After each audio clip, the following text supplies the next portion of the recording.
వచ్చినప్పుడల్లా గుండెలు పిండేస్తుంది. సాయి పల్లవి గారు ఇంతకుముందు అన్నారు కదా, for every action there is an equal and opposite reaction. ఇప్పుడు మీరు కూడా ఇచ్చేయండి, మాకు చాలా సంతోషంగా ఉంటుంది. ఎందుకండి. అందరికీ నమస్కారం. ఎంత బాగుందో మీ అందరినీ ఈరోజు చూసి చాలా సంతోషం. ఆ రోజు రామారావు గారు వచ్చారు కదా, అప్పుడు ఆ ఇంటర్వ్యూ చేసినప్పుడు చెప్పారు, మీ ఫిలిం సక్సెస్ అయినప్పుడు శ్రీకాకుళంకి రండి, మాతో పాటు సక్సెస్ మీట్ పెట్టండి అని చెప్పారా. ఆ రోజు నాకు ఒకే ఒక థాట్ ఉండేది, ఎలాగో ఈ ఫిల్మ్ బాగా రావాలి, మేము వచ్చి మీతో పాటు ఇది సెలబ్రేట్ చేయాలి అని. ఎందుకంటే తను కొన్ని మాటలు చెప్పారు మా గురించి, మా సేపల్ చేసే వాళ్ళ గురించి, ఇప్పటి వరకు మూవీస్ చేయలేదు, సో మీరే చేశారు ఇదన్నీ. యాక్చువల్లీ నిజం చెప్పాలంటే వాళ్ళు లైఫ్లో అంత ఒక డ్రామా ఉంది, మేము ఇలా కూర్చొని రాస్తే కూడా ఆలోచించలేము. ఎక్కడ 200 పేజెస్ పైన వస్తుందండి.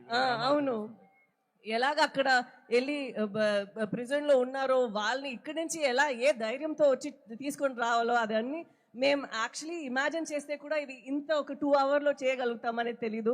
సో వాళ్ళకి ఫస్ట్ నేను థ్యాంక్ యూ చెప్పాలి, మీ అందరికీ థ్యాంక్ యూ చెప్పాలి. ఎందుకంటే మీ లైఫ్ని మాకు పర్మిషన్ ఇచ్చి ఒక ఫిలిం లాగా తీసుకురావడానికి పర్మిషన్ ఇచ్చారు. So thank you so much. And Chandu గారు చాలా ర్యాక్ చేస్తూనే ఉంటారు అప్పటి నుంచి. ఇలా అదేం లేదు, నాకు ఇది ఒక పెద్ద భాగ్యం. రియల్ లైఫ్ స్టోరీ అనేది మన యాక్టర్స్కి ఇది చేయడానికి అంత ఈజీ కాదు, అలా దొరకదు ఇలాంటి కథలు.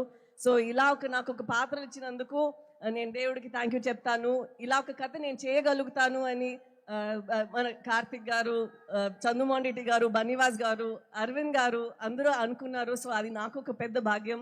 అండ్ ఈ జర్నీ మొత్తం అంత నాకు మంచిగా అనిపించింది. రిలీజ్ తర్వాత కూడా అందరికి ఇది నచ్చాలి, ఎందుకంటే జనాలు మూవీస్ చూసినప్పుడు వాళ్ళు చాలా కష్టపడి ఇచ్చిన డబ్బులు వాళ్ళు లైఫ్ నుంచి ఒక 2 అవర్స్ ఇస్తున్నారు మా కోసం. ఎప్పుడు మేము ప్రే చేస్తుంటాము వాళ్ళకి ఇది ఒక మంచి అట్లీస్ట్ ఎంటర్టైన్మెంట్గా ఉండాలి అని. మాకు చాలా సంతోషం ఇది మీకు నచ్చింది అని. సో దానికి మీ అందరికీ చాలా thank you so much. And నేను చాలాసేపు తీసుకోను, మీ యువ సమ్రాట్ గారు వచ్చి ఇప్పుడు మాట్లాడతారు. నాకు తన కో యాక్టర్గా చాలా హ్యాపీగా అనిపించింది, ఎందుకంటే తను చాలా హార్డ్ వర్క్ చేశారు. ఈ లుక్ మాత్రం కాదు, రిలీజ్ తర్వాత కూడా చాలా రిలీజ్ ముందు పోస్ట్ ప్రొడక్షన్ టైంలో అంత ఒక లోపల ఒక ఫైర్ ఉండేది, ఎలాగైనా ఇది హిట్ అవ్వాలి. ఎందుకంటే తను చేసిన ప్రయత్నం మాత్రం కాదు, ఈ స్టోరీలో ఒక నమ్మకం ఉంది తనకి. అండ్ ఇది చాలా నమ్ముతారు, ఇది లోకల్ అందరికీ ఇది కనెక్ట్ అవుతుంది, ఈ ఫీలింగ్ వాళ్ళందరికీ నచ్చుతుంది అని. సో తన నమ్మకం, డైరెక్టర్ గారి నమ్మకం, అండ్ మా అరవింద్ గారు ఎక్కడ వెళ్తే మాకన్నా ముందు ఉండి నేను ప్రమోట్ చేస్తానని ఉన్నారు. సో వాళ్ళందరికీ ఇది నేను సమర్పణం చేస్తాను. అండ్ నాకు ఈ శ్రీకాకుళం స్లాంగ్ వచ్చిందంటే దానికి యోగి ఇక్కడి నుంచి వచ్చి నాకు చాలా ట్రైనింగ్ ఇచ్చారు డబ్బింగ్ టైంలో. సో యోగి కూడా థ్యాంక్ యూ చెప్పాలి. అండ్ ఇప్పుడు జనాలందరికీ థ్యాంక్ యూ సో మచ్, ఈరోజు ఇక్కడ వచ్చి మాతో పాటు ఈ సక్సెస్ మీట్ని ఇంత బాగా నడిపిస్తున్నందుకు thank you so much. Thank you so much Sai Pallavi garu. Chaitanya గారు కూడా జాయిన్ అయ్యే కంటే ముందు ఇక్కడ అప్పటి నుంచి మేము మాట్లాడనే ఉన్నాం కదా, వాసు గారు చెప్పట్లతో మన బ్లాక్ బస్టర్ ప్రొడ్యూసర్ బన్నీవాస్ గారికి హార్టీ వెల్కమ్ చెప్పవలసిందిగా రిక్వెస్ట్ చేస్తున్నాం.